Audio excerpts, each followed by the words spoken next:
Hello everyone, my name is Derek Helms and my presentation today is on gender identity and the importance of oneself.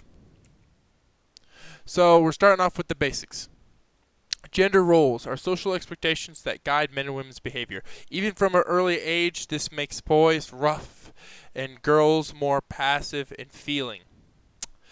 Now, your gender identity is our personal sense of being male, female, or intersex. I have a nice little graphic here. The genderbread person, as you can see, the identity is the brain.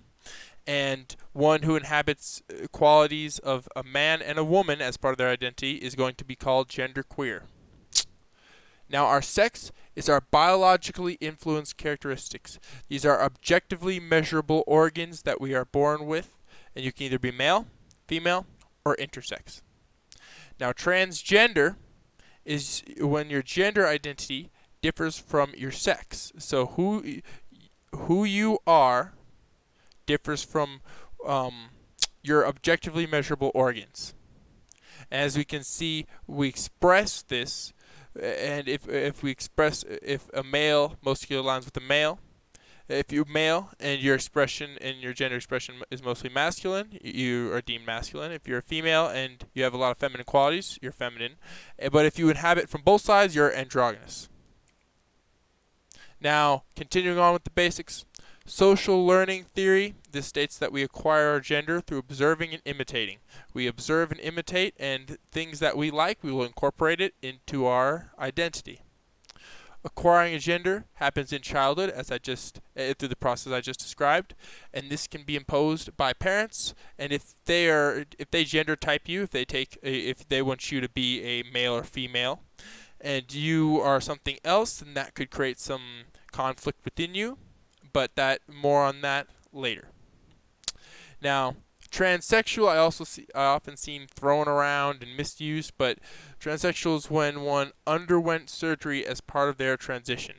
They were transgender, they didn't feel comfortable enough in their own skin, and they underwent surgery. Now, this image emphasizes to me how we are all connected. No matter who we are, no matter our gender identity, no matter what we've seen in our lives, we are all connected, and we should all try and make others and their selves feel welcome and loved. Now, the science of transgender people. Men and women have slightly different brain structures. Men have a larger cerebellum, and hippocampus. This contributes to their ability to juggle items in working memory better than their female counterparts, superior visuospatial skills, and their 3D shape visualization. Now, women have denser left frontal lobes and larger volumes of their right frontal lobes. So, this contributes to their superior writing and reading abilities in addition to their superior reading comprehension ability. All of these are on average. Their improved fine motor coordination and perceptual speed, and not to mention their retrieval and their ability to consistently retrieve information from long-term memory better than their male counterparts. Although sex is present at birth, and as I've hinted at, gender and sex do develop separately. Gender develops in childhood, sex is present at birth. And this is a point I really want to drive home. Trans individuals tend to have brain structures closer to their preferred sex. So if we take a look at a cisgender man and a transgender woman, a person who was identified as male through their sex at birth, but but their gender identity was at odds with that. If we look at the brain structures between those two, they are radically different. Now let's check out a cisgender woman and a transgender woman. Their brain structures are basically identical, enforcing the conclusion that trans individuals tend to have brain structures closer to their preferred sex. So accept people as who they are. Even their brains are not the same as yours.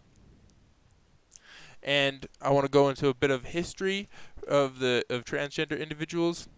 So this is one of the first documented hate crimes against individuals. Colonists murdered Panamanians performing same-sex acts. They were drawing on a Judeo-Christian belief that saw non-procreative sex as sinful, and thus this 1594 engraving was made to illustrate their beliefs.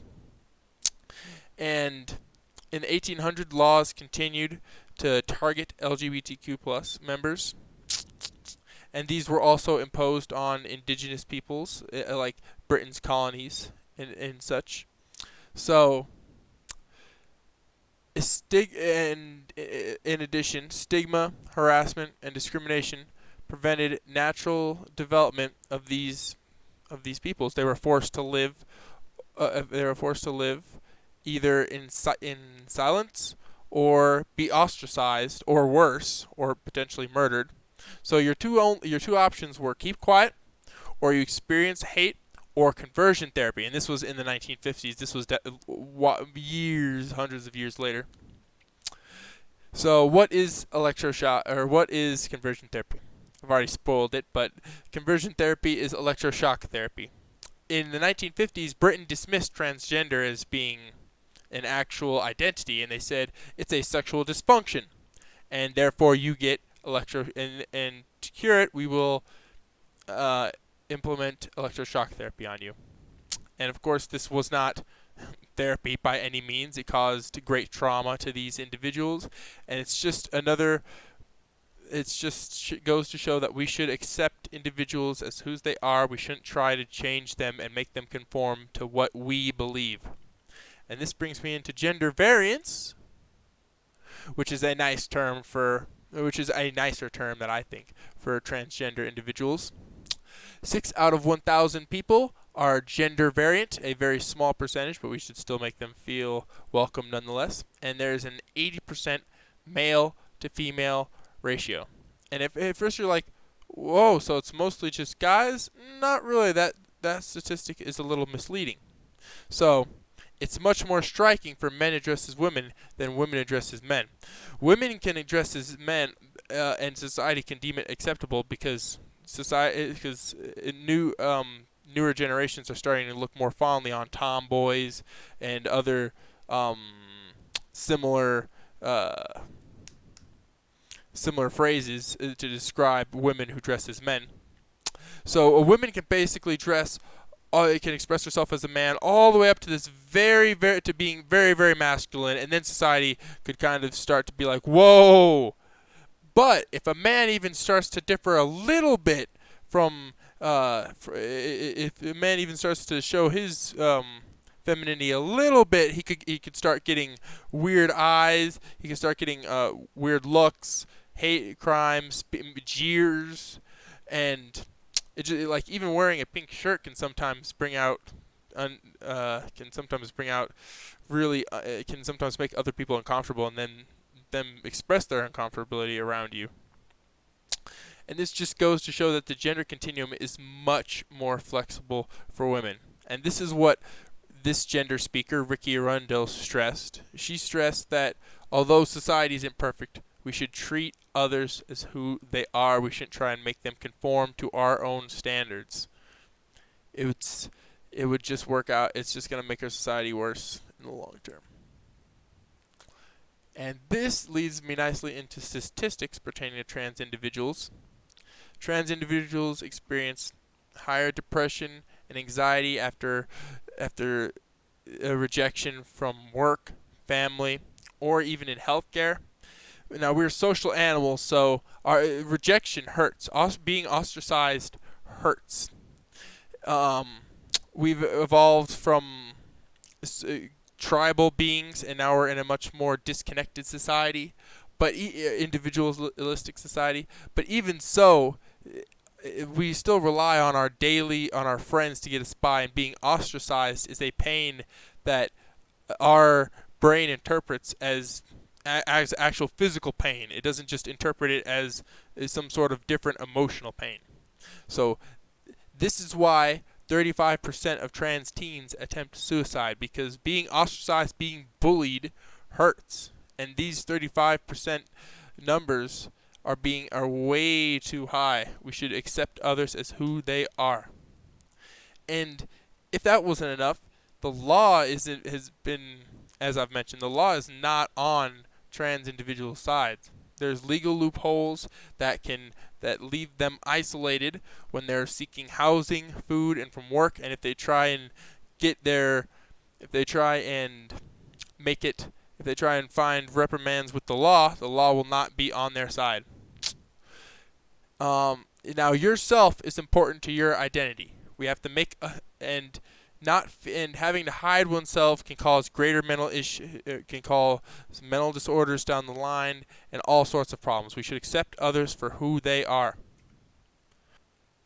So what can you do to help transgender people feel at home? Be accepting. 1. Accept that you don't understand them. And that's fine. You don't understand a lot of other people. Each of our brains is very slightly different because we each have different genes that encode for slightly different brain structures. And our brains, and not to mention that our brains operate in very, very, very different ways. So accept that you don't understand them, and even some of your closest friends. And that's perfectly fine. Acknowledge any issues within you that prevent you from accepting them. Try to make some of your unconscious mental inner workings conscious. Try and realize it. Look at your past. See what tendencies you have towards different people that are different than you. Treat them with respect. No matter what you're feeling, you can still treat somebody with respect. A simple, nice thing to do would be say hello, ask how their day is, or just don't interact with them if you think you cannot respect them. It's that simple. If you do want to make them feel welcome, though, ask what you can do to make them, if you do want to interact with them, ask what you can do to make them feel welcome. And I want to pose a question to everyone now. So if you were socially ostracized, cut out from the pack, for who you were, how would you feel? All of your closest friends learned who you really were, and they're like, no, you're not with us anymore. How would that make you feel? Because that is what transgender individuals have been dealing with for a long, long time. And here's my references. I hope everyone enjoyed my presentation.